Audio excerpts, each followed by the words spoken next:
আমার দেশে তো এক হিন্দু অফিসার, কি যেন প্রদীপ কুমার সরকার না কি যেন ছিল মতিঝিলে, সে তো বলেই ফেলছে, কয় নারায়ে তাকবীর আল্লাহু আকবার, এটা নাকি জামাত ইসলামের স্লোগান। আমি তখন সেই দুঃসময় আমি বলেছিলাম এই জাতীয় কুলাঙ্গারদেরকে বাম পায়ের নিচে বুকটা পড়ায় ধরে জিহ্বা বাম হাত দিয়ে টেনে ছিঁড়ে ফেলা দরকার। তুই তোর ধর্ম নিয়ে কথা বলবি, তুই তোর ধর্ম নিয়ে কথা বলবি, আমার ধর্ম নিয়ে কথা বলার তোর অধিকার কে দিয়েছে? আমার ধর্মের মধ্যে তো চুলকানি নাই। রাসূলুল্লাহ বলেছেন তোমরা কারো দেব দেবী নিয়ে কথা বলো না। ইয়া রাসূলুল্লাহ কেন বলবো না? ইয়া রাসূলুল্লাহ কেন বলবো না? নবী বলেছেন না, বলবে না। তুমি যদি তার দেব দেবী নিয়ে, দেবতা নিয়ে কথা বলো, তারা তোমার আল্লাহ রাসূল নিয়ে কথা বলবে। আল্লাহ রাসূল সাল্লাল্লাহু আলাইহি ওয়াসাল্লাম আমার এই আদর্শ শিক্ষা দেয় নাই অন্য ধর্মের লোকদেরকে পিটাইয়া আমার ধর্মে আনার জন্য, তার উপাসনালয়, তার ধর্মীয় দেবালয় বন্ধ করে দেওয়ার জন্য আমার ইসলাম আমাকে শিক্ষা দেয় নাই। সে নাগরিক স্বাধীন। আল মুসলিমু মান সালিমান নাস মিন লিসানিহি ওয়া ইয়াদিহি, ওই লোকটা মুসলমান যার হাত এবং জিহ্বা থেকে অন্য মানুষ নিরাপদ থাকে। তুমি 31st নাইট পালন করবে, উন্মাদ হয়ে যাবে, উলঙ্গ হয়ে যাবে, কাপড় চোপড় খুলে ফেলবে, বস্ত্র হরণ করবে। এই জন্য আমি তোমাকে পাঠিয়েনি। তুমি পশু নও, জানোয়ার না, অসভ্য নও, তুমি সভ্য আদমের সন্তান। মানুষ উন্মাদ হয়ে যায় কখনো কখনো। আস্তাগফিরুল্লাহ, আস্তাগফিরুল্লাহ। আল্লাহ তাআলা উন্মাদনা দিয়ে আনন্দ দিয়েছেন, বিনোদন দিয়েছেন, আল্লাহ তাআলা নিজেই দিয়েছেন। রাসূলুল্লাহ সাল্লাল্লাহু আলাইহি ওয়াসাল্লাম অপসংস্কৃতির ক্ষেত্রে আল্লাহ রাসূল সাল্লাল্লাহু আলাইহি ওয়াসাল্লাম বলেছেন, আন ইবনে উমর রাদিয়াল্লাহু তাআলা আনহুমা قال قال رسول الله صلى الله عليه وسلم من تشبه بقوم فهو منهم। আল্লাহ নবী সাল্লাল্লাহু আলাইহি ওয়াসাল্লাম বলেছেন, এটা ইবনে উমর রাদিয়াল্লাহু তাআলা থেকে হাদিস কানা বর্ণিত। রাসূলুল্লাহ সাল্লাল্লাহু আলাইহি ওয়াসাল্লাম বলেছেন, যাদের কালচার, সংস্কৃতি, সভ্যতা, পোশাক আশাকে যাদের সাথে যাদের মিল হবে, কিয়ামতটা তাদের সাথে হবে। আল মারউ মা মান আহাব্বা, কিয়ামতের দিন ওই লোকগুলির সাথে তুমি উঠবে। তোমার চুল যদি হয় যার মতো, কি আজীব ধরনের চুল কাটে, কি আজীব ধরনের পোশাক পরে, কি আজীব ধরনের অঙ্গভঙ্গি করে, কি আজীব ধরনের উন্মাদনা করে, এগুলি মুসলমানের কালচার হতে পারে না। সুতরাং আমি মুসলমান, গরম পানি আছে, আমি মুসলমান, আমার আলাদা একটা সংস্কৃতি আছে, আমার আলাদা একটা তাহজিব তামাদ্দুন আছে, আমার আলাদা একটা কালচার আছে। আমি সেই কালচারকে বাদ দিয়ে বিজাতীয় কালচার, অন্য জাতের কালচার, অন্য ধর্মের কালচার, অন্য সম্প্রদায়ের কালচার, অন্য গোষ্ঠীর কালচার, এটা কখনো আমি মেনে নিতে পারি না, গ্রহণ করতে পারি না। যে জাতি তার নিজের সংস্কৃতি ভুলে যায়, যে জাতি তার নিজের কালচার ভুলে যায়, যে জাতি তার নিজের ঐতিহ্য ভুলে যায়, যে জাতি তার ইতিহাস ভুলে যায়, ওই জাতি যেন আত্মহত্যা করলো, এটা আত্মহত্যার শামিল। আজকে মুসলমানের ছেলে নেইমার জানে, মেসি জানে, রোনালদো জানে, মুসলমানের সন্তান মুহাম্মদ রাসূলুল্লাহ সাল্লাল্লাহু আলাইহি ওয়াসাল্লাম সাহাবী আবু বকর সিদ্দিককে জানে না, মুহাম্মদ রাসূলুল্লাহ সাহাবী ওমর ইবনুল খাত্তাবকে জানে না, মুহাম্মদ রাসূলুল্লাহ সাল্লাল্লাহু আলাইহি ওয়াসাল্লাম সাহাবী আবু উবাইদা ইবনুল জাররাহকে জানে না, মুহাম্মদ রাসূলুল্লাহ সাহাবী মুআজ এবং মুআওয়াজকে জানে না। কথা ঠিক কিনা বলুন? সুতরাং এই দুর্ভাগ্য আমার জন্য দুর্ভাগ্য। অন্য জাতের, অন্য ধর্মের সম্প্রদায় তার কালচার সে পালন করুক, তার কালচার সে পালন করুক, কিন্তু আমি মুসলমান, আমার কালচার আমাকে পালন করতেই হবে, এটা আমার সংস্কৃতি। বন্ধুরা আমার, আমাদের হিন্দু সম্প্রদায়ের বোনেরা, হিন্দু সম্প্রদায়ের মায়েরা হাতের মধ্যে শাখা পরে, কপালে সিঁদুর পরে, এটা তার কালচার, এটা তার রিলিজিয়াস কালচার, তার সংস্কৃতি সে হাজারবার পালন করুক, হাজারবার লক্ষবার করুক। কিন্তু আমি মুসলমান, আমার কালচার আমার জন্য, তার কালচার আমার জন্য না। কথা ঠিক কিনা বলেন? অন্যের কালচার নিয়ে আমার কোনো কথা নাই। অন্য ধর্মের লোকদেরকে নিয়ে কথা বলা আমার নবী আমাকে দেয় নাই। লা ইকরাহা ফিদ্দিন, আমি কখনোই বলবো না তারা আমার কালচার পালন করবে, তারা তারটা করুক, আমি আমারটা করি। আমার ধর্মের কৃষ্টি কালচার আছে, এটা আমার জন্য, এইটা আমার জন্য। অন্য ধর্মের লোকদেরটা আমার জন্য নয়, বরং আমি বলবো লাকুম দীনুকুম ওয়ালিয়া দ্বীন। এই হিন্দু বোন, হিন্দু মা, হিন্দু ভাই, হিন্দু বন্ধু, তুমি তোমারটা করো, আমি আমারটা করি। তোমারটা তুমি স্বাধীন নাগরিক, তোমার নাগরিক অধিকার তুমি প্রয়োগ করো, পালন করো। আমি মুসলমান, আমার ধর্ম, আমার কালচার, আমার কৃষ্টি, আমার তাহজিব, আমার তামাদ্দুন আমি পালন করবো। কথা ঠিক না বলেন? সুতরাং আমার হাত দিয়ে অমুসলিম, আমার হাত দিয়ে নির্যাতিত হবে না কোন হিন্দু, কোন বৌদ্ধ, কোন খ্রিস্টান।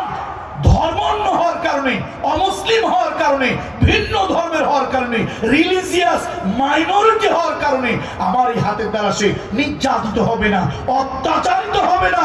আমার এই হাতের দ্বারা কোন ধরনের অসম্মান সে হবে না। আমার এই জিহ্বা দিয়ে এমন কোন কথা বলবো না, এমন কোন আচরণ তার উপরে করব না যেটা তার সম্মান, তার ইজ্জতের হানি করবে। তার ধর্মে সে স্বাধীন, আমার ধর্মে আমি স্বাধীন। বন্ধুরা আমার, কিন্তু নারায়ে তাকবীর আল্লাহু আকবার, এটা কি জামাত ইসলামের স্লোগান? এটা মুসলমানের স্লোগান। যে মুসলমানের বাচ্চা মনে করে নারায়ে তাকবীর আল্লাহু আকবার দেওয়া যাবে না, এটা যদি কোন দল মনে করে, ওই মুসলমানের উচিত ওই দলকে 3 তালাকের বাইন দিয়ে দেওয়া। কেন? নবীজির সুন্নাত, নবীজির সুন্নাত। এ মুসলমানের বাচ্চা, তুমি তো নবীজির সুন্নতই পড়ো না। তুমি কার্ল মার্কস পড়েছো, লেনিন পড়েছো, কোপারনিকাস, কিপলক পড়েছো, রুশো ভলতেয়ার পড়েছো, ম্যাক্সিম গোর্কি পড়েছো, বার্ট্রান্ড রাসেল পড়েছো, শেক্সপিয়ার পড়েছো, কিন্তু মুসলমানের রাসূলুল্লাহ তুমি হাদিস পড়নি, আল্লাহ নবীর আদর্শ তুমি পড়নি।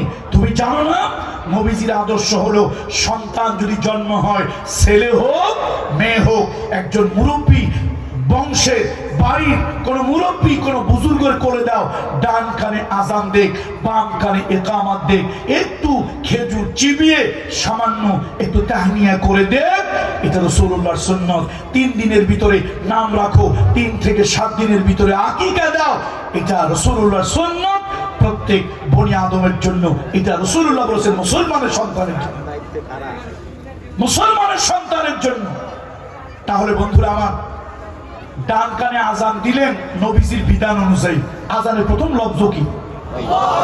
আপনি বলবেন না না এটা জামাত ইসলামের স্লোগান, এটা দেওয়া যাবে না। বাম কানে ইকামত, ইকামতের প্রথম শব্দ কি? আবার ইমাম যখন নামাজে দাঁড়ায়, তাকবীরে তাহরিমা পড়ে নামাজের মধ্যে প্রবেশ করে, আল্লাহর ইবাদতের ভিতরে প্রবেশ করে, তার প্রথম লফজ কি? আল্লাহু আকবার।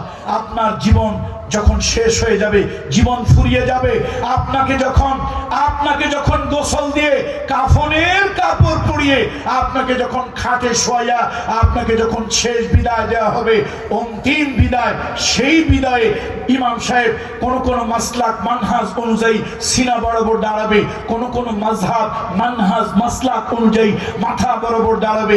ইমাম সাহেব এবার জানাজার নামাজ, জানাজার সালাত, দোয়া পড়ে আপনাকে বিদায় দেবে। প্রথম লফজ কি? তো যদি আল্লাহু আকবার নিয়ে তুমি মুসলমানের বাচ্চা, কোন দল আমি জানি না, কোন দল তুমি এটা জানি না, আল্লাহু আকবার নিয়ে যদি এত চুলকানি হয়, তো তোমরা একটা ঘোষণা দাও, আমি অমুক দলের নেতা, অমুক দলের কর্মী, অমুক দলের অনুসারী, অমুক দলের লিডার, অমুক দলের ক্যাডার, আমার জানাজার জন্য আল্লাহু আকবার দিয়ে হয় না। এটা কেন বলো না? তোমার কে নিষেধ করেছে? আল্লাহু আকবার মুসলমানদের স্লোগান। বন্ধুরা আমার, রোমানদের সাথে মোতার প্রান্তরে যখন লড়াই হচ্ছিল, আল্লাহ রাসূল সাল্লাল্লাহু আলাইহি ওয়াসাল্লাম 1 লক্ষ রোমকদের বিরুদ্ধে রাসূলুল্লাহ মাত্র 3000 সাহাবী পাঠিয়েছিলেন। তার প্রথম সেনাপতি বানিয়েছিলেন রাসূলুল্লাহর পালক পুত্র যায়েদ বিন হারিসা রাদিয়াল্লাহু তাআলা আনহুকে। এরপরে দ্বিতীয় সেনাপতি রাসূলুল্লাহ বানিয়েছিলেন জাফর বিন আবি তালিব। কোরাই বংশে আব্দে মানাব গোত্রের সন্তান, রাসূলুল্লাহ চাচা আবু তালেবের সন্তান, তাকে বানিয়েছিলেন। তৃতীয় বানিয়েছিলেন মদিনার একজন সুঠামদেহী একজন টকটকে তরুণ যুবক।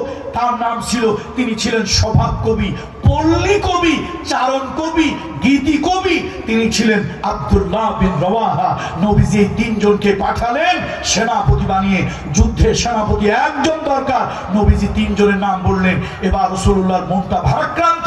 আল্লাহ নবী বললেন, এই 3 জন যদি শহীদ হয়ে যায়, শাহাদাতের পেয়ালা 3 জন যদি পান করে, আল্লাহ জান্নাতের টিকিট নিয়ে জান্নাতের দিকে এই তিনজন যদি রওনা হয়, এ মুসলমান, জিহাদের ময়দান থেকে পালিও না, পৃষ্ঠ প্রদর্শন করে পালিয়ে শোনা, জিহাদের ময়দান থেকে ফিরে আসা, পালিয়ে আসা কবিরা গুনাহ। খবরদার, তোমরা চতুর্থ একজন সেনাপতি ময়দানে মশওয়ারা পরামর্শের ভিত্তিতে চতুর্থ সেনাপতি নির্ধারণ করিও। আমি আল্লাহর কাছে দোয়া করছি, তার মাধ্যমে আল্লাহ তাআলা রোমানদের বিরুদ্ধে তোমাদেরকে বিজয় দান করবে। অনেক লম্বা ইতিহাস, আমি সেগুলো যাব না। কালচার, সংস্কৃতি নিয়ে কথা বলবো, যেহেতু প্রসঙ্গক্রমে আসছে তাই বলি। বন্ধুরা আমার, তিনজন সাহাবা শাহাদাত বরণ করেছিলেন। চতুর্থ সবাই মশওয়ারা করে খালিদ বিন ওলীদকে সেনাপতি বানালো। তিনজন শাহাদাত হওয়ার পরে কারে বানাইলো সবাই মিলে? রাসূলুল্লাহ নির্ধারিত করে দেয় নাই স্পেসিফিক অমুক হবে চতুর্থ সেনাপতি। নবীজি কিন্তু এটা বলেন, বলছেন তোমরা নির্ধারণ করে নিও, তোমরা একজন মশওয়ারা করে একজনকে বানাই নিও, আমির বানাই নিও। সবাই মিলে আমির কাকে বানালো? খালিদ বিন ওলীদ রাদিয়াল্লাহু তাআলা আনহু। তিনি আজকে এসে যুদ্ধের কৌশল চেঞ্জ করে ফেললেন। তিনি বললেন, শোনো, শুধু অস্ত্র দিয়া আর সংখ্যা দিয়ে আমরা পারবো না। আমাদের থেকে আধুনিক অস্ত্র রোমকদের কাছে, তৎকালীন বিশ্বে অ্যাডভান্স টেকনোলজি, ওই সময়ের সায়েন্টিফিক টেকনোলজি রোমকদের কাছে বেশি ছিল। আর তৎকালীন সময় কালচারাল যা কিছু সাহিত্য, সংস্কৃতি, এগুলো ছিল পারস্যদের কাছে। সাহিত্যে পারস্যরা এগিয়ে ছিল, আর অ্যাডভান্স টেকনোলজিতে রোমকরা এগিয়ে ছিল। রাসূলুল্লাহ সাল্লাল্লাহু আলাইহি ওয়াসাল্লাম বলে দিয়েছিলেন, চতুর্থ সেনাপতি তোমরা নির্ধারণ করবে। খালিদ বিন ওলীদকে সবাই মশওয়ারা করে বানালো। খালিদ, যুদ্ধে জয় পরাজয় যাই হোক, মরি বাঁচি, যদি মরে যাই শহীদ হয়ে যাব, যদি বাঁচি গাজী হব, তুমি আমাদের চতুর্থ আমির, চতুর্থ সেনাপতি। খালিদ বিন ওলীদ বলল, আমাকে যখন নির্ধারণ করলে তো আমি যুদ্ধের সিস্টেম কৌশল পাল্টাইলাম, অস্ত্র দিয়ে পারবো না। আর সংখ্যা তো এমনি আমাদের কম, 3000 সাহাবী, তার থেকে আবার শাহাদাত বরণ করেছেন অনেকেই। সুতরাং আমার কাছে মনে হয় কৌশল একটা আছে, অ্যাটম বোম মারতে হবে। কি মারতে হবে? অ্যাটম বোম মারতে হবে।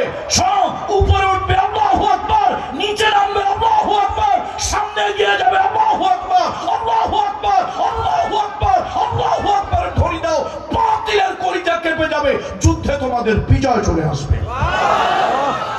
এবং ঠিকই রোমকদের বিরুদ্ধে সেই যুদ্ধে মোতার প্রান্তরে গত অক্টোবরের 28 অক্টোবর আল্লাহ তাআলা, আমি সেখানে গিয়েছিলাম জর্ডানে। সেখানে গিয়ে আমি আবেগ আপ্লুত হয়ে গিয়েছি যখন আমি হযরত জাফর বিন আবি তালেব, যায়েদ বিন হারেসা রাদিয়াল্লাহু তাআলা কবরের কাছে দাঁড়িয়েছি। ওদের দেশে হলো মাকাম, আমরা বলি কবর। সেই মাকামের পাশে গিয়ে যখন দাঁড়িয়েছি, আল্লাহ, আবেগ প্রবণ হয়ে গেছি। এর থেকে 1 কিলোমিটারের কম, আধা কিলোমিটারের বেশি, যখন ওই যে সেই চারণ কবি, স্বভাব কবি, পল্লী কবি, যে মানে স্বভাব সুলভ, যা বলতো সব কবিতার মতো মিলে মিলে বলতো। দেখতে শুনতে মাশাআল্লাহ খুব সুদর্শন পুরুষ ছিল। নতুন বিবাহ করে বউকে ঘরে রেখে আল্লাহর হাবিবের হুকুমে নবীজির কথায় চলে গিয়েছিলেন সেই আব্দুল্লাহ বিন রওয়াহা। সেই আব্দুল্লাহ বিন রওয়াহা, আল্লাহ, আমি আবেগ আপ্লুত হয়েছি। আমার শরীরের প্রত্যেকটা লোম দাঁড়িয়ে গিয়েছে। কেন? আমি সালাম দিয়ে যখন চলে যাচ্ছিলাম, কেন যেন আমার হৃদয়টা ছুঁয়ে যাচ্ছিল। আমি আবার তার কবরের কাছে গেলাম, আবার সালাম দিলাম, আবার চলে আসতেছিলাম, হৃদয়টা আমার ছুঁয়ে গেল। হঠাৎ আমার চোখ পড়লো তার মাথার কাছে কবিতা লেখা, আরবি কবিতা। তিনি শাহাদাত, একটু পরে শহীদ হয়ে যাবে, একটু পরে শহীদ হয়ে যাবে। আর তখন তিনি নির্ভয় মৃত্যুঞ্জয়ী, মৃত্যুকে যে জয় করেছে, সে কোনো ভয় নাই, চিন্তা নাই, উইদাউট এনি হেজিটেশন সে কবিতা পড়তেছে, শাহাদাতের কবিতা। আল্লাহু আকবার বলবেন না? আরে আমরা তো সেই জাতি, আমরা ভেড়া ছাগলের জাতি নই, আমরা সেই মধ্যে মুজাহিদ ইমানদারের জাতি। আর আমাদের স্লোগান ছিল কিসের বলুন? এটা কি জামাত ইসলামের স্লোগান? হেফাজত ইসলামের স্লোগান? সবার স্লোগান এটা। সুতরাং যে মুসলমান নিজেদেরকে দাবি করে যে মুসলমানের সন্তান, অথচ আল্লাহু আকবারের এই স্লোগান, এটা আমাদের কালচার, এটা আমাদের কৃষ্টি, এটা আমাদের তাহজিব, এটা আমাদের তামাদ্দুন। আমার হিন্দু মা সন্ধ্যাবেলায় তার ঠাকুর ঘরে, পূজার ঘরে হিন্দু মা উলুধ্বনি দেয়, আমি রাগ করি না। আমি ওখানে লাঠি মারি না, আমি ওখানে ঢিল ছুড়ি না। কেন? হিন্দু মা তার ধর্ম সে নির্বিঘ্নে পালন করুক, এটা তার কালচার, এটা তার সংস্কৃতি, এটা তার ধর্মের একটা অংশ। সে উলুধ্বনি দিচ্ছে, তো সে যদি উলুধ্বনি দেয় আমি এটা বাধা দেই না। আমার নারায় তাকবীর আল্লাহু আকবার শুনলে তোমার এত চুলকানি কেন ওঠে? তোমার কি মলম লাগাইতে হবে? তোমার চুলকানি বন্ধ করতে হলে মলম লাগাইতে হবে। বন্ধুরা আমার, আমাদের কালচারের গুলো অংশ। ইসলাম নিরস নয় তাই বলে আতশবাজি ফুটাইয়া এইটার নাম ইসলাম নয়। আমাদের দেশে 31st নাইট আসলে কিছু মুসলমানের ছেলেরা আতশবাজি ফুটায়, এর সাথে কি সম্পর্ক আছে? আর একটা দেখছি শবে বরাত, হাজার হাজার পটকা ফুটায়, এই পটকার সাথে শবে বরাতের কি সম্পর্ক? আমি এত চিন্তা গবেষণা করছি, মনে হয় যেন এক থিসিস হয়ে যেত এইটার উপরে চিন্তা গবেষণা করি, এত করেছি, আমি কোনো তালগোল পাকায় কোনো কিছু মিলাইতেই পারি নাই। শেষে দেখলাম এই বাংলাদেশের যত অপসংস্কৃতি সব আমদানি হয়েছে ইন্ডিয়া থেকে।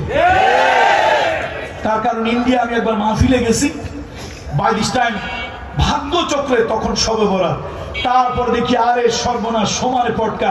আমি চিন্তা করলাম কোন হিন্দুদের পূজা, কয় না না হিন্দুদের না, মুসলমানদের উৎসব। কি উৎসব? শবে বরাত। আমি চিন্তা করলাম এই পটকার সাথে শবে বরাতের কি সম্পর্ক? এইটা কয় যে এটা তো আমাদের শত বছরের কালচার। আমি বুঝছি, ও তোমাদের দেশ থেকে আমাদের দেশে আমদানি হয়েছে, যত পচা গান্দা জিনিস তোমাদের দেশ থেকে আমাদের দেশে আমদানি হয়, আর আমার দেশ থেকে কিছু লোক শ্বশুর বাড়ি, মামু বাড়ি, খালা বাড়ি, তাওই বাড়ি, নানার বাড়ি ওপার কিছু হইল ওপার চলে যায়।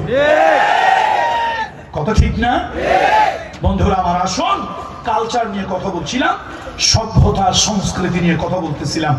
হযরত ইবনে ওমর রাদিয়াল্লাহু তাআলা বলেছেন, যার তার কালচার গ্রহণ করা যাবে না, যার তার কালচার গ্রহণ করা যাবে না, যার তার সভ্যতার সাথে মিলানো যাবে না, যার তার সংস্কৃতির সাথে মিলানো যাবে না। ওদের সংস্কৃতি ওদের থাকবে, আমি মুসলমান, আমার সংস্কৃতি আলাদা, সারা দুনিয়া দেখে আমাকে স্যালিউট করবে, সম্মান করবে। আমার কৃষ্টি, আমার কালচার, আমার তাহজিব, আমার তামাদ্দুন কারো সাথে মিলবে না। বন্ধুরা আমার, শুধু তাই নয়, রাসূলুল্লাহ সাল্লাল্লাহু আলাইহি ওয়াসাল্লাম বলেছেন, আল্লাহর হাবিব বলেছেন যে তোমরা কি করো? খালিফুল মুশরিকিন। এটাও ইবনে ওমর রাদিয়াল্লাহু তাআলা আনহুমা থেকে হাদিসটা এসেছে, খালিফুল মুশরিকিন। মুশরিকরা যারা করে, অমুসলিমরা যে কালচার করে, তোমরা তার উল্টাটা করো। তারা যদি বাজি ফুটায় তোমরা ফুটাইও না, তারা যদি বাজি না ফুটায় তোমরা ফুটাও। মানে তাদের কালচার আর তোমাদের কালচার দেখেই যেন বোঝা যায় লোকটা কি, কথা কয় না, লোকটা কি মুসলমান। আজ থেকে প্রায় 25 বছর আগের কথা বলি, 20-25 বছর আগে। এখন তো মাশাআল্লাহ চীনের সাথে বাংলাদেশের যাতায়াত অনেক হয়ে গেছে, অনেক যাতায়াত হয়ে গেছে। এখন তো হাজার হাজার লোক চায়না যায়, বাংলাদেশের মিডিয়াম ক্লাসের ব্যবসায়ীরাও বিভিন্ন পণ্য চায়না থেকে আমদানি রপ্তানি করে ব্যবসা। কিন্তু আজ থেকে 25 বছর আগে চায়নায় খুব কম ভিসা হতো, কম লোকেরা যেত। আমি একবার চায়নায় গেছি ভাই, এখন গেছি তো গিয়ে সব থেকে বড় মুসিবতে পড়ে গেছি, কিছু খেতে পারছি না, খাবার কিছু পাচ্ছি না, আর ওদের ভাষাও বুঝতেছি না। 25 বছর আগের কথা, এখনকার মতো তো এরকম সবকিছু সহজলভ্য নয়।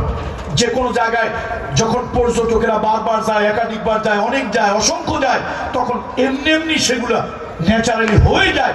আমি যখন গেছি তখন তো এগুলো ছিল না। এখন আমি তো 2-3 দিন ধরে কিছু খেতে পারছি না, ফল খাইয়া জল খাইয়া কতক্ষণ থাকবো? শেষে আল্লাহ করতেছি। একবার একজনে জিজ্ঞেস করলাম গাইডকে যে এইখানে কি কোনো মসজিদ আছে? যে একটা মার্কেট আছে, সেই মার্কেটের কাছে একটা মসজিদ আছে। আমি মাশাআল্লাহ ওই মার্কেটে আসরে নামাজ পড়বো মসজিদে, ওই মার্কেটের ওখানে একটা মসজিদ। মুসলিম কালচার আশেপাশে কোথাও নাই। আমি তো মনে মনে বলতেছি, আল্লাহ খাবার কষ্ট, বিদেশে গেলে আর কিছু না। আমার ব্যক্তিগত, এটা আমার পার্সোনাল ওপিনিয়ন, আমার প্রত্যেকের নিজের একটা স্বভাব চরিত্র আছে। আমি বাহিরে গেলে আমার সব থেকে কষ্ট হয় বেশি খাওয়া, তার কারণ আমি যেখানে সেখানে জাতটা জায়সা এটা আমি খেতে পারি না, বুঝে শুনে আমাকে খেতে হয়। তো এখন মনে মনে চাইতেছিলাম, আল্লাহ এই 2-3টা দিন আইলাম, ফল খাইয়ে বিস্কুট খাইয়ে রইলাম, খাবার কিছু পাচ্ছি না, এরকম একটা ব্যবস্থা যদি আল্লাহ করে দিত। আল্লাহ আমার এই জুব্বা জাব্বা নিয়ে, এই টুপি পাঞ্জাবি পাগড়ি নিয়ে ওই মার্কেটে একটা মসজিদ আছে, মাঝে মাঝে বাংলাদেশ এবং বিভিন্ন দেশ থেকে কিছু মুসলিম ওই মার্কেটে যায়, তারা পাইকারি কিছু পণ্য ক্রয় করার জন্য, বানানোর জন্য। সেই উপলক্ষে ছোট্ট একটা প্রেয়ার প্লেস আছে। আমি ওই জায়গায় যখন যাচ্ছি, এক লোক এসে আমাকে জড়িয়ে ধরেছে। কারণটা কি? সে আমাকে জড়িয়ে ধরলো কেন? সে আমার জিজ্ঞেস করলো, নিশ্চয়ই তুই মুসলিম? আমি বললাম, তুই তো আমার ড্রেস দেখে বুঝতেই পারছিস আমি মুসলিম। শুধু মুসলিম না, আমি একজন কনজারভেটিভ মুসলিম। সে হেসে দিয়ে বললো, আমি চিন্তা করতেছি একজন মুসলমানকে কিছু আপ্যায়ন করবো, যাক তোরে পাইলাম। আমি মনে মনে চিন্তা করি, মান জাদ্দা ওয়াজাদা, আরে বেটা এটা তো আমি চাচ্ছি, তোর পোলাও কোনা খাওয়া লাগবে না, তুই আমার ডাল দিয়ে অথবা আলু ভর্তা দিয়ে সাইডে ভাত খাওয়া, তাও আমার 3 দিন। বাঙালি ভাতের নারী, আমার কলজাটা একটু শুকনা কলজা একটু ভিজুক। তাহলে এই যে হাজার হাজার লোক আমার তারা চিনেছে কি দেখে? এটা হচ্ছে, এই ড্রেসটা শুধু সুন্নতি ড্রেস না, এটা আমার কালচারাল ড্রেস, এটা আমার একটা সংস্কৃতির পোশাক। কোন সংস্কৃতি? এটা মুসলিম সংস্কৃতি। কত ঠিক না বলেন? এটা আমার মুসলিম মিল্লাতের সংস্কৃতি। আমার সংস্কৃতি, মেসির সংস্কৃতি মেসির সাথে থাকবে, রোনাল্ডোর সংস্কৃতি রোনাল্ডোর সাথে থাকবে। আমি মুসলমান, মদিনাওয়ালার সাথে আমার সংস্কৃতি হবে। আমার সংস্কৃতি তো অন্যের মতো হতে পারেন। আপনারা মনে মনে ভাবছেন, হুজুর আপনাকে তো আনন্দ ফুর্তি দরকার নাই। কি বলছে দরকার নাই? আপনি বউ নিয়ে কক্সবাজারে যান, নিজেরটা নিয়ে না, আরেকজনেরটা নিয়ে। নিজের বউ নিয়ে যান, অসুবিধা নাই, এটা না জায়েজ না। বলেন, রাসূলুল্লাহ থেকে বড় বুজুর্গকে একজন বলেন, একজন যে রাসূলুল্লাহ থেকে বড় বুজুর্গ আছে? আল্লাহর সৃষ্টি জগতে হাবিবে কিবরিয়া রহমাতুল লিল আলামিনের থেকে বড় বুজুর্গ পৃথিবীতে কেউ আছে? তাহলে আমার নবী যদি অভিযানে গেলে স্ত্রীদেরকে নিয়ে যেতে পারে, আপনি আমি কোন পিশাব হইলাম? আসমানের না জমিনের? ইন্ডিয়ান না বাংলাদেশের? কোন পিশাব যে আমি বউ নিয়ে যেতে পারি না? অবশ্য আমাদের কালচার নষ্ট হয়ে গেছে। মামুনুল হক সাহেবেরা দ্বিতীয় তৃতীয় চতুর্থ বউ নিয়ে রিসোর্টে গেলে কাবিননামা দেখাতে হয়। পরিমণিরা বিবাহের আগে পেটে বাচ্চা ঢুকাইলে ওইটা আর কাবিননামা দেখাইতে হয়। এ জাতি নষ্ট হয়েছে। এই জন্য লোকে, আমি বলি না, আবার আপনারা বলবেন আপনি নাকি পীর সাহেব, পীরজাদা, আবার পীর সাহেব, আপনি এরকম কথা বলেন। আমি বলি না, সমাজে কিছু লোকেরা বলে, কয় সমাজ নষ্ট করছে পরিমণি, আর শিক্ষাকে ধ্বংস করছে নুরুল ইসলাম নাহিদ আর দীপুমণি। সুতরাং বন্ধুরা আমার, কালচার আমার মুসলমানেও আছে, কেন থাকবে না? আপনি বিবিকে নিয়ে ঘুরতে যান, বাচ্চাদেরকে নিয়ে ঘুরতে যান, সমুদ্রে যান, আপনি সমুদ্র সৈকত দেখেন, আপনি ঝর্ণা দেখেন, চঞ্চলা চপলা ঝর্ণা দেখেন, আপনি বন বাজারে ঘুরতে যান, গুনাহের কাজ না, বরং সব নিজের পরিবারের জন্য, নিজের সন্তানের জন্য যা খরচ করতেছেন, রাসূলুল্লাহ বলছেন এটা দানের খাতায় তোমার সওয়াব, এই টাকাগুলি খরচের সওয়াব উঠে যাবে। শুধু তাই নয়, এবার একটা হাদিস বলি। আয়েশা সিদ্দিকা রাদিয়াল্লাহু তাআলা আনহা থেকে হাদিসখানা বর্ণিত। আয়েশা সিদ্দিকা রাদিয়াল্লাহু তাআলা আনহা থেকে, দাখালা আলাইয়া আবু বকর ওয়া ইনদি জারিয়াতান মিন জাওয়ারিল আনসার। আবু বকর সিদ্দিকের কন্যা আয়েশা সিদ্দিকা বলেন, দাখালা আলাইয়া আবু বকর সিদ্দিক আমাদের ঘরে প্রবেশ করলেন। আমাদের ঘরে আবু বকর সিদ্দিক আমাদের ঘরে ঢুকলেন। এমন সময় আমার প্রতিবেশী দুজন আনসারীদের মেয়ে, দুইটা মেয়ে আমার ঘরে গান গাইতেছিল, আমার ঘরে ধপ বাজাইয়া গান গাইতেছিল। আপনারা কি শুনতেছেন আমার কথা? হাদিসটা কে বর্ণনা করতেছে? আম্মা জান। বলেন, আম্মা জান আয়েশা সিদ্দিকা রাদিয়াল্লাহু তাআলা আনহা হাদিস বর্ণনা করতেছে, দাখালা আলাইয়া আবু বকর সিদ্দিক রাদিয়াল্লাহু তাআলা। তার মানে তার বাপ ঢুকছে কার ঘরে? মেয়ের ঘরে বাবা ঢুকছে। এখন বাবা ঢুকে দেখে এই আনসারীর ছোট্ট আনসারী মানে মদিনাবাসী, যারা নবীজিকে সাহায্য করছে, এই মদিনাবাসীদের ছোট ছোট দুইটা প্রতিবেশী মেয়ে গান গাইতেছে। কোথায় গান গাইতেছে বলেন তো? আয়েশার ঘরে, মানে রাসূলুল্লাহর ঘরে। এখন নবীজি আবার চাদর মুড়ি দিয়ে শুয়ে আছে। আল্লাহ রাসূল কি অবস্থায় আছে? চাদর মুড়ি দিয়ে শোয়া। আবু বকর সিদ্দিক একটু দরবেশ মানুষ, বুজুর্গ মানুষ, তো তিনি কি করলেন?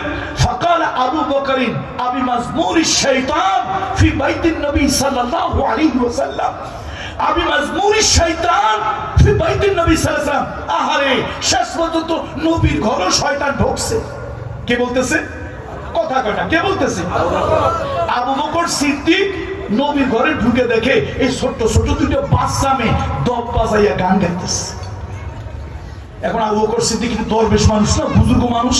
ঈমানের আগেও তিনি কোনোদিন মিথ্যা কথা বলেন নাই, জোসচুরি করেন নাই, প্রতারণা করেন নাই, 2 নম্বরই 6 নম্বরই করেন নাই, খাদ্যে ভেজাল দেন নাই, ওজনে কম দেন নাই। ইসলাম গ্রহণ করার আগেই তিনি একজন পরিচ্ছন্ন চরিত্রের মানুষ। এখন তিনি মেয়ের ঘরে ঢুকে দেখে ছোট্ট ছোট্ট 2টা মেয়ে, আনসারের 2টা মেয়ে গান গাইতেছে নবীর ঘরে। নবীজি যে চাদর মুড়ি দিয়ে শুয়ে আছে তা কিন্তু তিনি টের পান নাই। এখন বাপ একটু রাগ হইয়া মায়ের উপরে কয়, আবি মাজমুরিশ শাইতান ফি বাইতিন নবী সাল্লাল্লাহু আলাইহি ওয়াসাল্লাম। আরে নবীর ঘরে শেষ পর্যন্ত শয়তান ঢুকলো। আল্লাহু আকবার। নবীজি ছিলেন, আল্লাহ নবী কি করলেন? চাদর থেকে মুখটারে উঠাইলেন। আল্লাহ নবী সাল্লাল্লাহু আলাইহি ওয়াসাল্লাম বলেন, ইয়া আবু বকর ইন্না লিকুল্লি কওমিন ঈদান ওয়া হাদা ঈদুনা। এই আবু বকর, কেন আপনি এটা শয়তানের কথা বলতেছেন, শয়তানের কাজ বলতেছেন? প্রত্যেক কওমের কিছু আনন্দ থাকে, প্রত্যেক কওমের কিছু আনন্দ বিনোদন থাকে। হাদা ঈদুনা, এটা হলো আমাদের আনন্দ। শুধু তাই নয়, একবার বিবাহে, একবার নবীজি, এটা মিশকাতের হাদিস, একবার রাসূলুল্লাহ সাল্লাল্লাহু আলাইহি ওয়াসাল্লাম একটা বিবাহে গেছে। তো ছোট ছোট বাচ্চা, এটা বড় না কিন্তু ছোট্ট মাসুম, ইনোসেন্ট নাবালক, সাবালক না, নাবালক বাচ্চারা, ছেলেমেয়েরা গান গাইতেছে, আনন্দ করতেছে। নবীজি এটা দেখার জন্য, উপভোগ করার জন্য গেছে। রাসূলুল্লাহ ওখানে গেছে। এখন একটা বাচ্চা সে গান পাল্টাই দিস নবীজিরে দেখে, ওয়াফিনা নবিয়ান ইয়ালামু মা ফি গাদা। আরে আমাদের মধ্যে আছে একজন নবী, আগামীকাল কি হবে তা তিনি জানেন। রাসূলুল্লাহ কাছে ডাকলেন, ধমক দেন নাই, মারেন নাই, থাপ্পড় দেন নাই, চোখ রাঙানি দেন নাই। নবীজি স্নেহ করে এই ছোট্ট ইনোসেন্ট মাসুমকে কাছে ডাকলেন। নবীজি বললেন, এটা বলিও না, এটা ছাড়ো, আগে যেরকম আনন্দের গান গাইতেছিল সেটাই গাও। তাহলে বোঝা গেল ইসলামের বৈধ সংস্কৃতি জায়েজ না নাজায়েজ? ইসলাম কি একেবারে নিরস? একেবারে নিরস না, রসকস আছে। তবে ব্যান্ড পার্টির মতো কাপড় চোপড় খুলে উল্টা পাল্টা, ঢাকা ভার্সিটিতে পড়ি বন্ধুরা, আমি তো হুজুর মানুষ, মোল্লা মানুষ, পীরের ছেলে, পিসাব মানুষ। এখন বন্ধুরা আমার কয়, দোস্ত তুই তো মোল্লা মানুষ, কালকে কি আসবি? তা বললাম কেন? কয় যে কালকে আমাদের আর্টস ফ্যাকাল্টির সামনে ব্যান্ড হবে। আমি বললাম, ভাই জীবনভর ব্যান্ডের নাম শুনলাম, ব্যান্ড আবার কি? কত তুই এগুলো বুঝবি না। আমি কই ঢাকা ভার্সিটির বারান্দায় যখন পা দিছি কিছু তো বুঝতে পারি। পরের দিন আমার ফ্যাকাল্টিতে কাজ ছিল, আমি গেছি, তো আজকে তো ব্যান্ড। এখন ভাই, এর আগে আমি জীবনে কোনোদিন দেখি নাই, ওই আমার ফ্যাকাল্টির বিল্ডিং থেকে নিচে দেখতেছি ব্যান্ড, মানে খালি বাদ্যের তাল, বাদ্যের যন্ত্রণায় হৃদরোগীদের জীবন বাঁচায় রাখা মুশকিল, মাটি শুদ্ধা যেন কাঁপে, এরকম পিটানো, এটা নাকি ব্যান্ড। এখন পোলাপান দেখি খালি নাচে। আরে নাচতে নাচতে এরকম অবস্থা যে ব্যাঙের মতো পারলে কাপড় চোপড় খুলে উন্মাদ পাগল হয়ে যায়। আমি চিন্তা করলাম, বাপরে বাপ, এইটার নাম ব্যান্ড। পরের দিন আমার এই বন্ধুরা জিজ্ঞেস করে, কিরে মোল্লা তুই কি আসছিলি? আমি কই, ভাই আমার কাজে আসছিলাম, তবে তোদের ব্যান্ড এক নজর যা দেখলাম, এটার নাম ব্যান্ড না রেখে ব্যাং রাখলে ভালো হতো। যেই লাফান্তরা লাফাইলি। সুতরাং দেখুন, মুসলমানের কালচার আলাদা হবে, কৃষ্টি কালচার আলাদা হবে। আল্লাহ তাআলা এই দিন দিয়েছেন, মাস দিয়েছেন, আকাশে ক্যালেন্ডার আল্লাহ তাআলা ঝুলিয়ে দিয়েছেন, এগুলি গণনা করার জন্য, আমাদের দিন তারিখ মাস ক্ষণ ঠিক রাখার জন্য। এই যে বাংলা বঙ্গাব্দ বলে কিছুই ছিল না, 1884 সালে যখন মোগলদের একজন বাদশাহ, ওই যে ফতে আলী, তিনি মানব জীবনের সামাজিক বিধিবিধান আল্লাহ তাআলা সব থেকে বেশি যেই সূরার মধ্যে দিয়েছেন, ওই সূরাটার নাম হলো হুজুরাত। আলহামদুলিল্লাহ বলেন। ম্যান ইজ সোশ্যাল অ্যানিমাল, মানুষ হলো সামাজিক প্রাণী। আল্লাহ তাআলা শরীয়তের বিধান দিয়েছেন, আল্লাহ তাআলা আইন ও কানুন দিয়েছেন, আল্লাহ তাআলা পরকালীন জীবনে মুক্তি পাওয়ার জন্য বিধান দিয়েছেন, আল্লাহ তাআলা ফৌজদারি দণ্ডবিধি দিয়েছেন, হুকুম আহকাম গুলো দিয়েছেন, আবার সামাজিক অনেক রীতিনীতি পদ্ধতি আল্লাহ তাআলা কালামুল্লাহ শরীফের সূরাতুল হুজরাতের ভিতরে দিয়েছেন। ইয়া আইয়ুহান নাস, ওহে মানব সম্প্রদায়, ইন্না খালাকনাকুম মিন যাকারিন ওয়া উনসা, আমি আল্লাহ তাআলা তোমাদেরকে নারী এবং পুরুষ থেকে সৃষ্টি করেছি, অর্থাৎ এক নারী এক পুরুষ।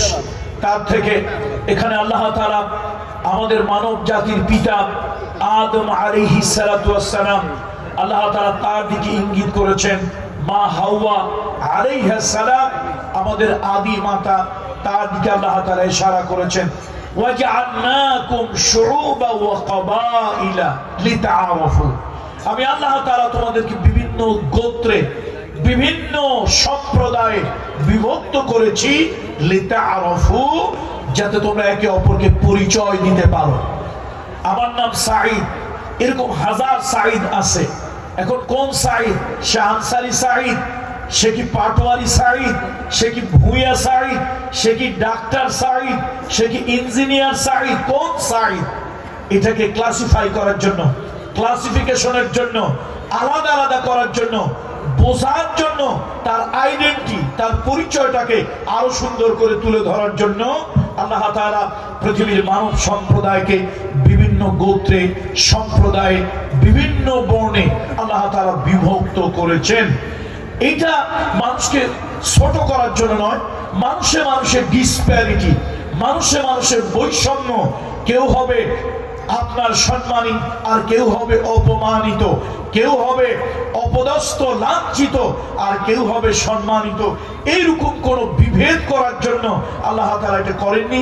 মানব সম্প্রদায় তার আইডেন্টিটি, তার পরিচয় সুন্দর করে যেন তুলে ধরতে পারেন, এই জন্যই আল্লাহ তাআলা বিভিন্ন গোত্রে, বিভিন্ন দলে, বিভিন্ন দেশে, বিভিন্ন সম্প্রদায়ে, বিভিন্ন কৃষ্টি কালচারে আল্লাহ তাআলা মানুষকে বিভক্ত করেছেন। ইন্না আকরামাকুম ইনদাল্লাহি আতকাকুম, নিশ্চয় তোমাদের মধ্যে ওই ব্যক্তি হলো সম্মানী যার ভিতরে তাকওয়া আছে, যার ভিতরে তাকওয়া আছে সে হলো সম্মানী। এখন তাকওয়া কি? মা মানা তাকওয়া, আমরা সাধারণভাবে বলে থাকি তাকওয়া মানে আল্লাহর ভয়, কিন্তু না।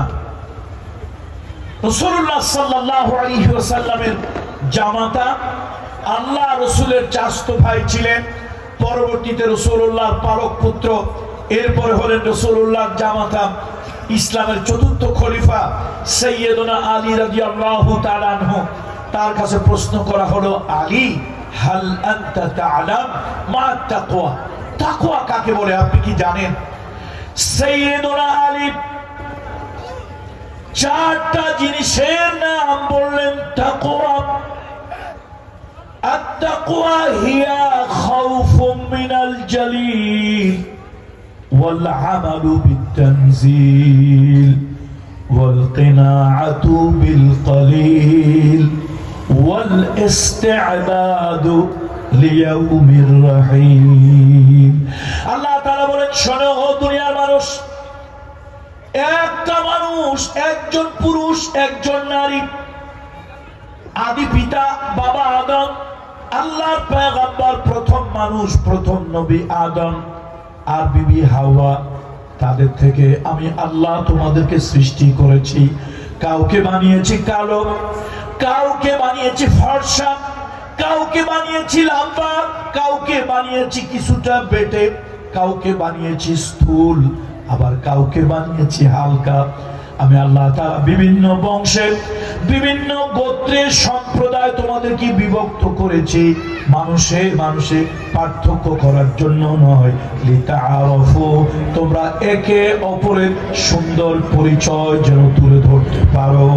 তোমাদের ভিতরে ওই ব্যক্তি হবে সম্মানী, তোমাদের ভিতরে ওই ব্যক্তি হবে মর্যাদা, যার চারটা গুণ যার ভিতরে আছে। প্রথম হলো মহামহিম আল্লাহ তাআলার ভয়, আল্লাহ তাআলার ভয়, যার মধ্যে আল্লাহর ভয় আছে, যার আমল হয় আল্লাহ যা অবতীর্ণ করেছেন সেই অনুযায়ী, আর যার জীবনের লোভ কম, যার জীবনে লোভ কম, যে লোভ সম্বরণ করতে পারে। আর এই পৃথিবী হলো ক্ষণস্থায়ী নিবাস, এই পৃথিবী ছেড়ে একদিন চলে যেতে হবে। যাওয়ার জন্য, মৃত্যুর জন্য, পরকালে সফর করার জন্য সদা সর্বদা যে প্রস্তুত থাকে, এই লোকটা হলো মানুষের মধ্যে সম্মানী। মানুষের ভিতরে ওই ব্যক্তি সম্মানী যার চারটা গুণ আছে। কয়টা গুণ আছে বলেন? চারখানা গুণ যার ভিতরে আছে। কে মন্ত্রী, কে এমপি, কে মিনিস্টার, কে নেতা, কে অনুসারী, এগুলি আল্লাহর কাছে মোটেই, আল্লাহর কাছে এগুলো মানুষের সম্মানের, ইজ্জতের, মর্যাদা, এগুলো কোনো মাপকাঠি নয়। ইন্না আকরামাকুম ইনদাল্লাহি আতকাকুম, তোমাদের ভিতরে ওই ব্যক্তি হলো আল্লাহর কাছে সম্মানিত যার ভিতরে তাকওয়া আছে। আর সাইয়েদনা আলীকে জিজ্ঞেস করা হয়েছিল, সাইয়েদনা আলী আপনি বলুন তাকওয়া কাকে বলে? তিনি বলেছিলেন চার জিনিস যার ভিতরে আছে তিনি হলেন মুত্তাকি, তার মধ্যে তাকওয়া আছে। কয় জিনিস? প্রথম হলো মহামহিম আল্লাহকে সে ভয় করবে। পুলিশের ভয় না, ডান্ডার ভয় না, জেলের ভয় না, দুদকের ভয় না। তার কারণ দুদক দিয়ে মানুষের চরিত্র পাল্টাবেন। আরে দুদকের নিজেরই তো অনেক কর্মকর্তা আছে যাদের নিজেদেরই চরিত্র ঠিক নাই। একবার জাতীয় পত্রিকায় দেখলাম দুর্নীতির দায়ে দুদকের ঊর্ধ্বতন কর্মকর্তা বহিষ্কৃত। তার মানে সর্ষে আনছিল ভূত ছাড়ানোর জন্য, সর্ষের মধ্যেই ভূত। তাহলে বোঝা গেল দুদক দিয়ে মানুষের চরিত্র ভালো হয় না। ভাইরা, পুলিশ দিয়ে যদি মানুষের চরিত্র ভালো হইতো তাহলে হারুন আঙ্কেলের জন্ম পৃথিবীতে হইতো। হারুন আঙ্কেল, তাই না? আরে বাবা, আঙ্কেলের কি ভয়! কিন্তু আঙ্কেল মানুষকে ভয় দিয়া পয়সা ইনকাম করছে, কিন্তু মানুষকে চরিত্রবান বানাতে পারে নাই। বন্ধুরা আমার, এই জন্য আসুন, পুলিশ দিয়ে মানুষের চরিত্র ভালো হয় না, আর্মি দিয়ে মানুষের চরিত্র ভালো করা যায় না, জেল দিয়ে মানুষের চরিত্র ভালো করা যায় না। পৃথিবীতে এক্সেপশনাল কেস, ব্যতিক্রম ধর্মী দুই একজন লোক, লাখের মধ্যে দুই একজন লোক হয়তো জেল খেটে ভালো হয়েছে। অধিকাংশ লোক জেল খেটে চারিত্রিক কোনো পরিবর্তন হয় নাই, বরং নরমাল আসামি। শেষরা চোর জেলে গেছে, বড় ভাইরা জিজ্ঞেস করছে কিরে জেলে আসলি কেন? কয় ভাই একটু ছিনতাই করতে গিয়েছিলাম, ধরা পড়ছি। লাগাইছে এক থাপ্পড়, গাধা। ছিনতাই করতে গিয়ে মানুষ ধরা পড়ে, চুরি করতে গিয়ে ধরা পড়ে কেন? কয় যে সাথে কিছু মেশিন টেশিন ছিল না। কয় বড় ভাই তা তো বুঝি নাই, এরপরে যদি চুরি টুরি করতে যাস খালি হাতে যাবি না, এটা মহাপাপ, সাথে কিছু নিয়ে যাবি। মাশাআল্লাহ 6 মাস জেল কেটে বের হয়েছে, এখন ভালো হয়ে গেছে। এখন চুরি করতে যায় খালি হাতে যায় না, হয় বড় একটা রাম দাও অথবা একটা পিস্তল নিয়ে যায়। এরপরে কয়দিন পরে ধরা পড়ছে, ধরা পড়লে আবার জেলে গেছে। বড় ভাইরা জিজ্ঞেস করলো কিরে জেলে আসলি কেন? কয় ভাই এক বাড়িতে খুব চুরি ডাকাতি করতে গেছিলাম, তারপর ধরা পড়েছে। আরে চুরি ডাকাতি করতে গিয়ে ধরা পড়ে কেমনি? সাথে কি মেশিন টেশিন কিছু ছিল না? ছিল বড় ভাই, কিন্তু চালাই নাই। আরে বেটা, দুই সাইডটা কাবু করে ফেলবি, ভয় কিসে? তাহলে শেষরা চোর জেলে গিয়া পাকা চোর ডাকাত হয়, ডাকাত জেলে গিয়া খুনি হয়, ভালো হয়, এরকম নজির কম। দেখে না, ওই যে জল্লাদ কে যেন বের হয়েছিল কতগুলা খুন করে, কে বের হয়েছিল? শাহজাহান। আমার একটা ধারণা ছিল, আমার ব্যক্তিগত, this is my personal opinion, সত্যি কোরআন সামনে নিয়ে আমি বলতেছি, আল্লাহর কোরআন সামনে নিয়ে বলতেছি, আমার একটা ধারণা ছিল বোধহয় লোকটার জীবনটা পরিশুদ্ধ হয়ে গেছে, জেল খেটে এতদিন পর বের হইলো। ও আল্লাহ, গিয়ে দেখি সে বুড়ো বয়সে আবার সে নানান ধরনের অপকর্ম শুরু করেছে। আসলে পাপী চরিত্র সহজে কখনো ভালো। এই জন্য রাসূলুল্লাহ বলেছেন পাহাড় টলেছে এটা বিশ্বাস করিও, কিন্তু মানুষের চরিত্র হঠাৎ পরিবর্তন হয়েছে এটা বিশ্বাস করিও না। তাহলে বোঝা গেল জেল দিয়ে মানুষের চরিত্র ভালো হয় না। মানুষের চরিত্র ভালো করতে হলে আল্লাহর ভয়, আল্লাহর ভয়, এটা হলো তাকওয়ার প্রথম স্তর, আল্লাহর ভয়। আল্লাহর নবী, বিশ্ব নবী, মানবতার বন্ধু মুহাম্মদুর রাসূলুল্লাহ সাল্লাল্লাহু আলাইহি ওয়াসাল্লাম একটা সমাজ পাল্টায় দিলেন, একটা জাতি পাল্টায় দিলেন, একটা সমাজ নবীজি পরিবর্তন করে দিলেন। কি দিয়ে দিলেন? আল্লাহর ভয় মানুষের জেহেনের ভিতরে ঢুকায় দিয়েছিলেন। মানুষের কলবের ভিতরে আল্লাহর ভয় ঢুকাই দিয়েছিলেন। আল্লাহর ভয় যদি কোনো মানুষের জেহেনের ভিতরে ঢুকে যায়, আল্লাহর ভয় যদি কোনো মানুষের কলবের ভিতরে ঢুকে যায়, গভীর রাত্রে যদি এক বস্তা টাকা পায়, ওই লোকটা কেউ দেখে না, কেউ জানে না, কিন্তু লোকটা টাকাটা ধরবে না। এই জন্য ধরবে না, কেউ দেখে না। দুনিয়ার কোনো সিসি ক্যামেরা নাই, দুনিয়ার কোনো গোয়েন্দা নাই, দুনিয়ার কোনো মানুষ দেখা খবরদারি করার জন্য নাই, কিন্তু আরশের মালিক আল্লাহ তাআলা দেখতেছে। ওয়া হুয়া আলা কুল্লি শাইইন শাহীদ। কথা ঠিক কিনা বলো? এই জন্য আল্লাহর ভয় মানুষের চরিত্র সুন্দর করে দিতে পারে। তাকওয়ার প্রথম সিঁড়ি এইটা। তাকওয়ার প্রথম সিঁড়ি খাউফুম মিনাল জালিল। এরপরে দ্বিতীয় সিঁড়ি হলো ওয়া আমালু বিতানজিল। মহামহিম আল্লাহ তাআলা যা অবতীর্ণ করেছে সেই অনুযায়ী আমল হবে, মন গড়া আমল নয়।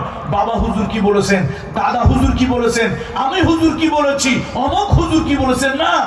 আমল করবে, সে আমলের পিছনে আল্লাহর কোরআন, রাসূলের সুন্নাহ, আল্লাহর কোরআন, রাসূলের হাদিস, আল্লাহর হুকুম, রাসূলের তরিকা, এগুলি আছে কিনা দেখতে হবে। হ্যাঁ, যদি আল্লাহর হুকুম, রাসূলের তরিকা থাকে, সাহাবী আজমাইন আল্লাহ তাআলা তাদের প্রতি রহম করুন, আল্লাহ তাদের সম্মান বৃদ্ধি করুন, তাদের তরিকা যদি থাকে সেটাও আমরা গ্রহণ করব।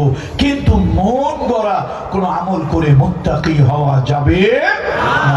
তৃতীয় হলো তাকওয়ার তৃতীয় স্তর হলো ওয়াল কিনাআতু বিল কালিল। লোভকে সম্বরণ করতে হবে, লোভ কমাতে হবে।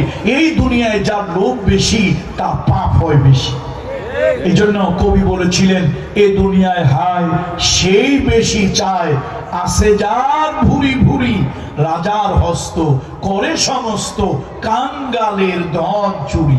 কথা ঠিক কিনা বলেন? গরিব মানুষ আরো গরিব হয়, আর সালমান এফ রহমানেরা চোরের নৌকায় সাধুর নিশান টানাইয়া হাজার হাজার কোটি টাকা ব্যাংক থেকে লোপাট করে দেয়। দেখছেন কত বড় বাটপার, ওরে বাটপার, কত বড় বাটপার। নবীজির কি সুন্দর সুন্নাত তার মুখে ছিল, কি সুন্দর সুন্নাত মুখে ছিল না? আমি মনে করছি তার এটা আদর্শিক দাড়ি, কিন্তু এই যে চোরের নৌকায় সাধুর নিশান তা বুঝেনি। আমি মনে করছি দাড়িটা কিসের দাড়ি? আদর্শিক দাড়ি। যদি তার আদর্শিক দাড়ি হতো, ফাঁসির রশি গলায় লাগাইলো, সে দাড়ি কাটতে রাজি হইতো না। কিন্তু সামান্য একটু পুলিশের ভয়ে, সামান্য ধরা খাওয়ার ভয়ে পাগলায় দাড়ি কেটে নৌকায় উঠছে, কিন্তু সে নৌকা তাকে রেহাই দিতে পারে নাই। দেখছেন এই জাতীয় হিপোক্রেসি, হিপোক্রেট, এই জাতীয় লুবি মানুষগুলি সাইনবোর্ড যাই লাগাক না কেন কাজ হবে না। তাহলে তাকওয়ার 3 নম্বরের স্তর কি বলছিলাম? লোভ, লোভ সম্বরণ করা। লোভ, পৃথিবীতে পাপ বেশি হয় লোভ থেকে, যাদের লোভ বেশি তাদের পাপ বেশি। সাইয়েদুনা আলী, আল্লাহু আকবার, দামি মানুষ দামি কথা, দামি মানুষ দামি কথা। সাইয়েদুনা আলী বলেছেন, শোনো, তাকওয়ার তৃতীয় স্তর, তৃতীয় সিঁড়ি হলো, তাকওয়ার তৃতীয় নাম্বার হলো তোমার লোভকে তুমি যত সম্বরণ করতে পারো, তুমি নির্লোভ যদি হতে পারো, একজন ভালো মানুষ হতে পারবে, আল্লাহর কাছে সম্মানী মানুষ হতে পারবে। আর যতই তুমি লোভে জড়িয়ে পড়বে, ততই তুমি পাপে জড়িয়ে পড়বে, ততই তুমি নানান ধরনের গুনাহের কাজে তুমি লিপ্ত হয়ে যাবে। লোভের কারণে মানুষ ব্যাংক ডাকাতি করে, লোভের কারণে প্রজেক্ট ডাকাতি করে, লোভের কারণে চুরি করে। এই যে আগের দিনে মানুষ চুরি করতো পেটের দায়ে, পেটের দায়ে, আর এখন চুরি করে অভাবের কারণে না স্বভাবের কারণে। এই যে হাজার হাজার কোটি টাকা যে চোরগুলি ধরা পড়ে, এক চোর বিদেশে বাড়ি বানাইছে 365 না কয়টা, উনি সর্বনাশ। এই চোর, এই চোরগুলি কি অভাবের কারণে চুরি করছে না স্বভাবের কারণে? তাই স্বভাবটা তার লোভ থেকে আসছে। কিসের থেকে আসছে? লোভ থেকে। সাইয়েদুনা আলী 4 নম্বরে কথা বলেছেন। সাইয়েদুনা আলী বলেন না রাদিয়াল্লাহু তাআলা আনহু, 4 নম্বরে বলেছেন ওয়াল কিনাআতু বিল কালিল। শোনো শোনো, এই পৃথিবী তোমার চিরস্থায়ী নিবাস নয়। তুমি আমির হও, ফকির ফকির হও, ধনী হও গরিব হও, কালো হও ফর্সা হও, এই পৃথিবী তোমার চিরস্থায়ী থাকার জায়গা নয়। মহামহিম আল্লাহ তাআলা তোমাকে যখন ডাক দিবে, যখন দেখ, সকালে দেখ, সন্ধ্যা দেখ, আজ দেখ, 10 বছর 50 বছর পরে দেখ, আল্লাহ যখন তোমাকে ডাক দিবে এই পৃথিবী ছেড়ে তোমাকে চলে যেতে হবে। এটার নাম মৃত্যু। মৃত্যু হচ্ছে মানুষের জীবনের ইউনিভার্সাল ট্রুথ, চিরন্তন সত্য। সুতরাং মৃত্যুর জন্য নিজেকে সদা সর্বদা আল্লাহর ডাকে সাড়া দেওয়ার জন্য যারা সদা সর্বদা প্রস্তুত থাকে, এটা হলো তাকওয়ার চতুর্থ সিঁড়ি। অর্থাৎ এই মানুষগুলি আল্লাহর কাছে সম্মানী হয়। বলুন সুবহানাল্লাহ। তাহলে আমি বলছিলাম, কথা শুরু করেছিলাম, ইয়া আইয়ুহান নাস, ও মানব মণ্ডলী, ইন্না খালাকনাকুম মিন যাকারিন ওয়া উনসা, আমি আল্লাহ তাআলা তোমাদেরকে নারী এবং পুরুষ থেকে সৃষ্টি করেছি। ওয়া জাআলনাকুম শুউবান ওয়া কাবাইলা, এই দুনিয়ার বিভিন্ন জাতি, বিভিন্ন গোত্র, বিভিন্ন সম্প্রদায় তোমাদেরকে বিভক্ত করেছি তোমাদের পরিচয় দেওয়ার জন্য। ইন্না আকরামাকুম, নিশ্চয় তোমাদের ভিতরে সম্মানী হলো ওই লোকটা, ইনদাল্লাহি আতকাকুম, আল্লাহর কাছে যার তাকওয়া আছে। আল্লাহু আকবার। ইন্নাল্লাহা আলীমুন খাবীর, আর আল্লাহ সবকিছু জানেন, সবকিছুর খবর রাখেন। এবার সূরা আনআমের 162 নম্বর আয়াতে আল্লাহ তাআলা বলেন, হে নবী আপনি বলে দেন, কুল ইন্না সালাতি ওয়া নুসুকি ওয়া মাহইয়ায়া ওয়া মামাতি লিল্লাহি রাব্বিল আলামিন।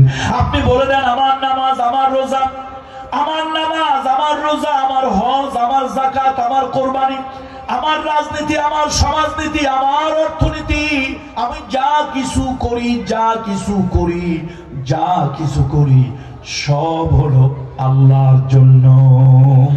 সব কার জন্য? আল্লাহর জন্য। ওয়ামা খালাকতুল জিন্না ওয়াল ইনস ইল্লা লিয়াবুদুন, আমি মানুষ এবং জিনকে ইবাদত বন্দেগী ছাড়া কোনো কারণে সৃষ্টি করিনি, সৃষ্টি করেছি আমার ইবাদত করার জন্য। সুতরাং মানুষের জীবনে তার সংস্কৃতি তার ইবাদত, তার কালচার তার ইবাদত, তার খাওয়া তার ইবাদত, তার ঘুম তার ইবাদত, তার আনন্দ তার ইবাদত, তার ফুর্তি তার ইবাদত, তার বিনোদন তার ইবাদত, তার কান্না তার ইবাদত, সব হলো ইবাদত।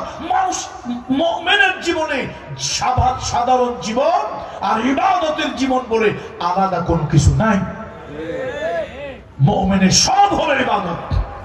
আপনি পায়খানায় গেছেন, টয়লেটে, এটাকে আমরা বলি ন্যাচারাল কল, এটা ইবাদত। তার কারণ আপনি নিজের এই যে হাজতটা, আপনার এই যে নিজের প্রয়োজনটা, এটা আপনি করেননি, ন্যাচারালি আল্লাহ তাআলা এই হাজত দিয়ে, প্রস্রাব পায়খানার হাজত দিয়ে আল্লাহ তাআলা আপনাকে সৃষ্টি করেছে। তবে হ্যাঁ, গরু ছাগল যেখানে সেখানে দাঁড়িয়ে পায়খানা করে, প্রস্রাব করে, তুমি মানুষ, তুমি গরু নও, ছাগল নও, কুকুর নও।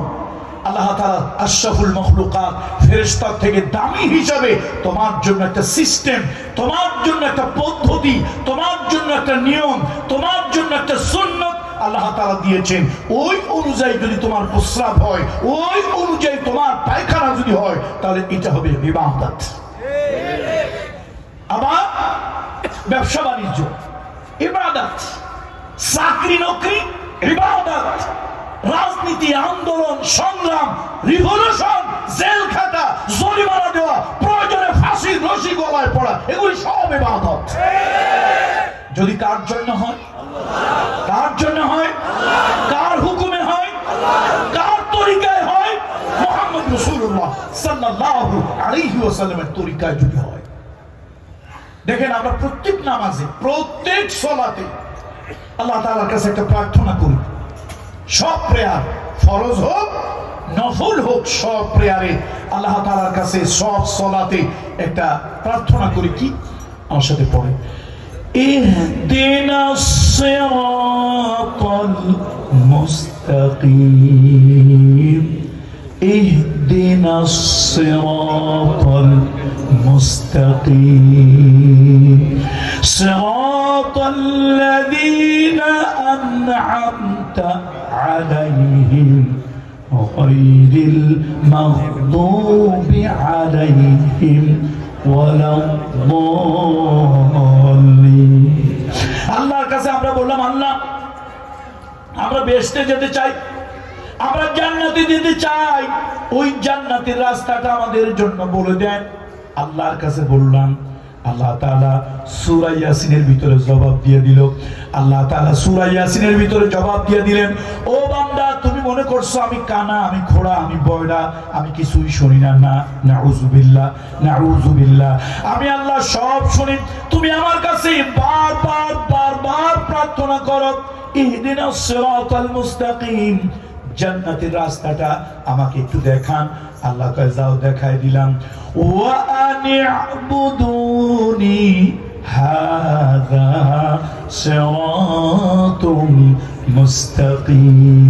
পড়েন আমার সঙ্গে, সকলে আবেগ নিয়ে পড়েন। ওয়া আনি'বুদুনি হাযা সিরাতুম মুস্তাকিম। বান্দারে আমার ইবাদত করো, নেতার ইবাদত, নেত্রীর ইবাদত, পীরের ইবাদত, ফকিরের ইবাদত, বাজারের ইবাদত, মাজারের ইবাদত, দরগার ইবাদত, দুর্গার ইবাদত তোমার জন্য কোনো ইবাদত নয়। ওয়া আনি'বুদুনি ওয়া আনি'বুদুনি ওয়া আনি'বুদুনি হাদা সিরাতুম মুস্তাকিম। কেউ আমার গোলামি করে, এটাই জান্নাতে যাওয়ার রাস্তা। সুতরাং বন্ধুরা আমার, আজকে 31st নাইট, শুধু আজকে রাত দিয়ে বলবো না, প্রত্যেকটা সময় কালচার সংস্কৃতি যা আছে এটা আমার ইবাদত। আমি আনন্দ করি, এটা ইবাদত। আমি গভীর রাত্রে কান্না করি, এটা আমার ইবাদত। আমার বিবিকে নিয়ে বিনোদন করি, এটা আমার ইবাদত। আমার সন্তানকে বুকে নিয়ে চুমা খাই, এটা আমার ইবাদত। তুমি মনে করছো ইসলাম পাইছে, তাই না? ইসলাম পাইছে না, তবে বিজাতীয় কালচার, বিজাতীয় তাহজিব তামাদ্দুন, বিজাতীয় সংস্কৃতি এটা তোমার জন্য নয়। তুমি মুসলমান, ধার করা সংস্কৃতি দিয়া তোমাকে চলতে হবে না।